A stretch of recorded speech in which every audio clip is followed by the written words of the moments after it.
Ghana news base. Now, news reaching us is that China is pressurizing Taiwan to be claimed.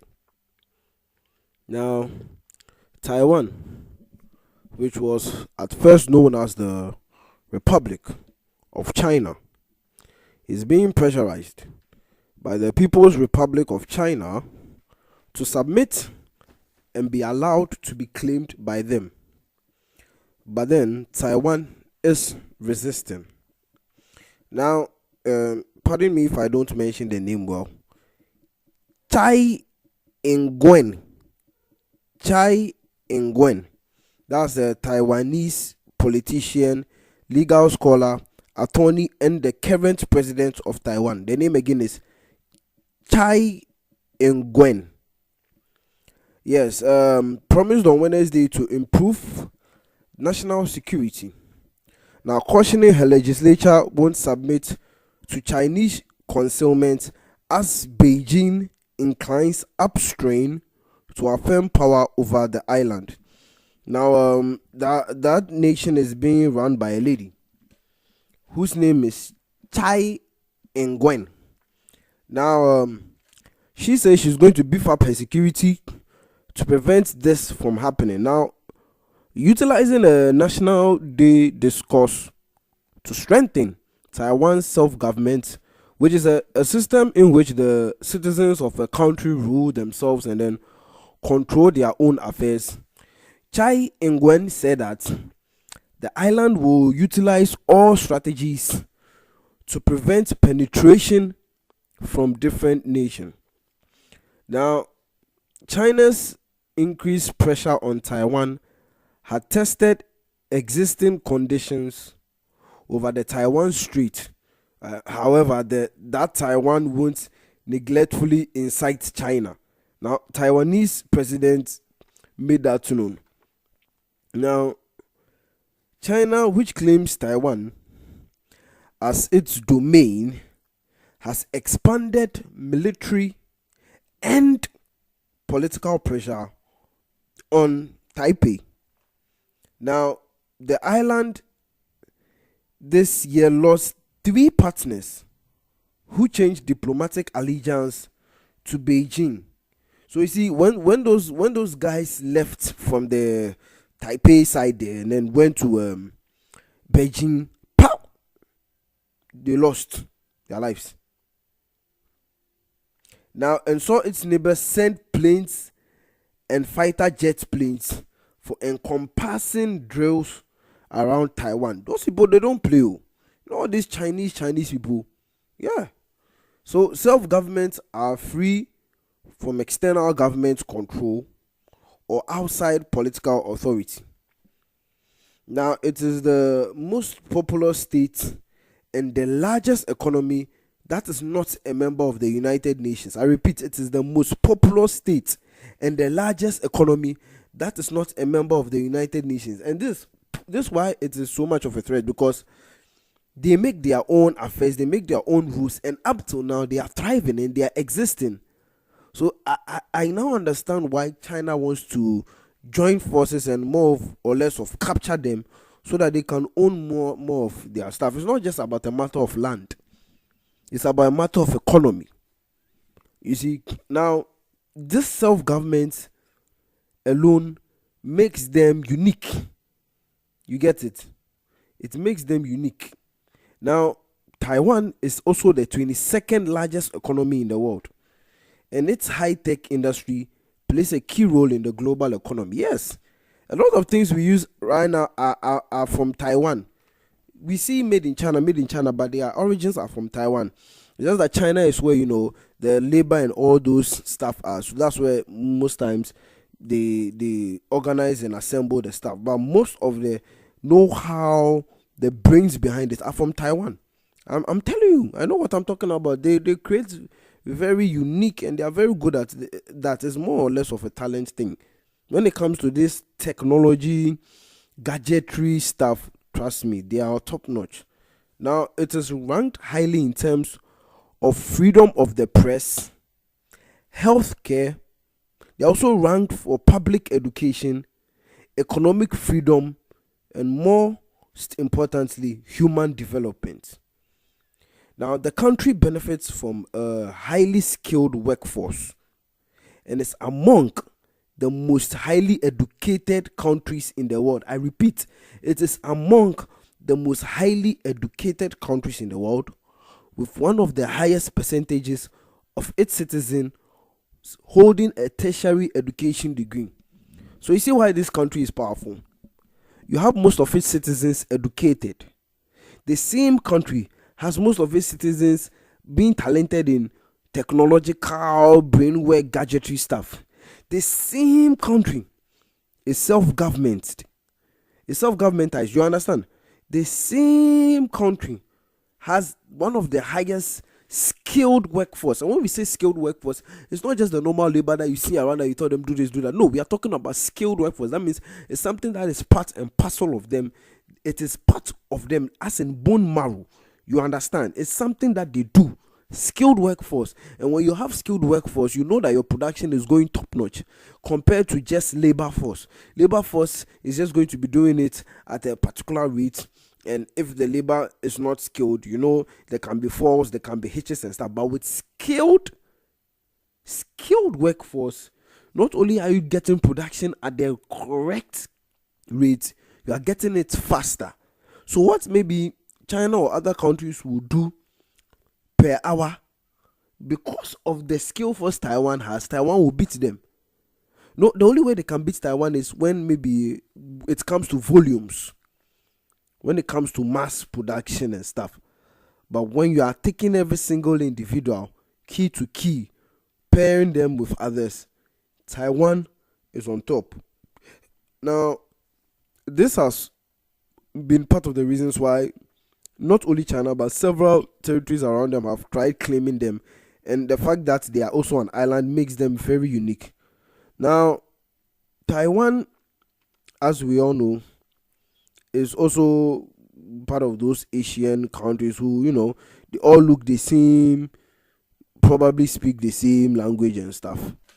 Now, when I first heard of Taiwan, even from the name of the country alone, Taiwan, you already know it's related to China. Now, Taiwan is 180 kilometers east of China, and it's also known for modern cities, traditional, Chinese temples, hot spring resorts, and dramatic mountainous terrain. This is actually a lovely place to go, for a holiday. Now, the Taipei in the north has a number of busy night markets as well as Chinese imperial art at the National Palace Museum. Now, you should also know that Taipei 101 has a 509 meters tall bamboo-shaped skyscraper with an observation deck, and it rises above the city. Can you imagine? Above the city, just that landmark alone, that bamboo-shaped skyscraper alone is so tall, and that's what makes it unique. It marks it alone and makes it unique. You get it? So now China wants to force and claim Taiwan. You get it? Now Taiwan is actually let me go to Ghana and Togo. You remember how Ghana and Togo were? It's something similar, where Togo and Ghana were like one particular state, and then something happened and then they had to divide. You know that if not for colonialism and all these things that happened in the past, Togo would have probably been part of Ghana right now. So it's the same as Taiwan. If you're in Taiwan, just see yourself as being in China. It's just at the east. You get it? You just see yourself as being in China. It's just at the east side, East Asia. Yeah. It's just a state in East Asia. Now, its neighbors include the People's Republic of China, obviously, which are to the west. It also has neighbors of Japan to the northeast and the Philippines to the south. You see? So you see why China wants to claim it. Now, it is the most populous state, which I already said, and then the largest economy that is not a member of the United Nations. This nation is so unique. They do their own things. They don't need nobody. And also they have all that they would require to run a nation. And it's currently being run by a woman, by a lady. Her name again was Tsai Ing-wen. Yeah, I hope I got that right. Tsai Ing-wen. Yeah, you get it now. The island of Taiwan was formerly known as Formosa. It was inhabited by these Aborigines, before the 17th century, when Dutch and Spanish colonies opened the island to mass Han immigration. Now, after a brief rule by the Kingdom of Taiwan, the island was annexed in, like, I think 1683 or so, yeah, by the Qing dynasty, and then the last dynasty of China. Now, the Queen ceded Taiwan to Japan in 1895. That was 1895, after the Sino-Japanese War. Now, while Taiwan, you get it, was under Japanese rule at that time, the Republic of China was established on the mainland after the fall of the Qing dynasty. Now, following the Japanese surrender to the Allies, that was in 1945, the ROC took control of Taiwan. Now, however, the resumption of the Chinese Civil War also led to the ROC's loss of mainland to the communists. Now, in the flight of the ROC government to Taiwan in 1949. Now, although the ROC continued to claim to be the legitimate government of China, its effective jurisdiction had, since the loss of that Hainan in 1950, been limited to Taiwan and its several outlining islands. The islands were Quimo and Machu. Yeah, I remember Machu a lot. Now, with the main island making up 99% of its, de facto territory. Now, as a founding member of the United Nations, the ROC presented China at the UN until 1971, where it lost its seat to the PRC. Now, in the early 1960s, Taiwan entered a period of rapid economic growth and industrialization, creating a stable industrial economy. This is why they are unique, as in the 60s. Now, when they came to the 80s, when in the 80s and then the early 90s, it changed from a one-party military dictatorship dominated by the Kuomintang to a multi-party democracy with a semi-presidential system. Yeah, that one happened to some other people too. Now, Taiwan is the 22nd largest economy because of this. Because since then, they've been doing all that they can, and they've been having everything that they had. And from that time that China was a member of the UN, they were not a member of the UN up till today. You get it?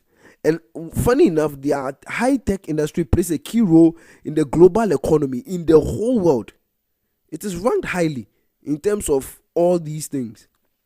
You get it? Now, the PRC had consistently claimed sovereignty over Taiwan and asserted the ROC like it's no longer in legitimate existence. Now, under its one China policy, the PRC refuses diplomatic relations with any country that recognizes the ROC.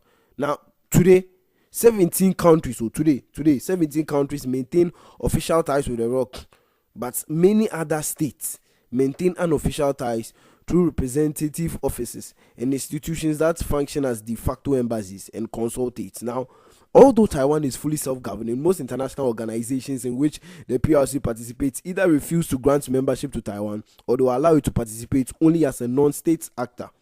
Now, internally, the major division in politics is between the aspirations of eventual Chinese unification or Taiwanese independence. Now, this is what I was saying. Now, Chinese unification just means they just want to capture it and make sure that they are stronger by not only claiming their land and the island, but also by improving upon their technical know-how and all those things. Because the moment China gains Taiwan as part of it, China is going higher and higher. You get it? And on the other hand, so Taiwanese still want independence. Though they have it, they are still fighting for it. Now, though both sides have moderated their positions to broaden their appeal, it still seems like there's still efforts made by both to win their own cause. Now, the PRC has threatened the use of military force in response to any formal declaration of independence by Taiwan, or if PRC leaders decide that peaceful unification is no longer possible. So we are looking at a possible cause of war just because of this.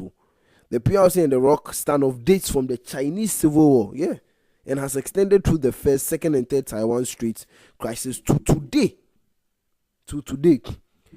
We do hope that they solve it. I personally think China should leave them alone. I mean, China, you have all you want already. Why you want more?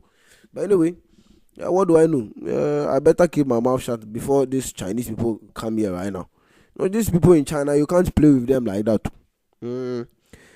I want to say they want independence. So what are we going to do? Are we going to give Taiwan their independence, or are we still going to claim it by China? Here is the case to the president. She says she's not backing down. She's not throwing anything. So we'll see what will happen. We just hope that it does not lead to any war, because when war comes, we all know the effects of that. If it has to be that there will be a peaceful understanding, fine. If not, come on, guys. There's no need to try and claim and reclaim and all this stuff. Let's just let things be. Live our lives, chill, and be good. So that is it. China is still pressurizing Taiwan to be claimed, and Taiwan says no, no, no. We are not allowing ourselves to be taken. So that's it. You can leave your likes and views on the video. Don't forget to comment and subscribe if you haven't. Have a nice day.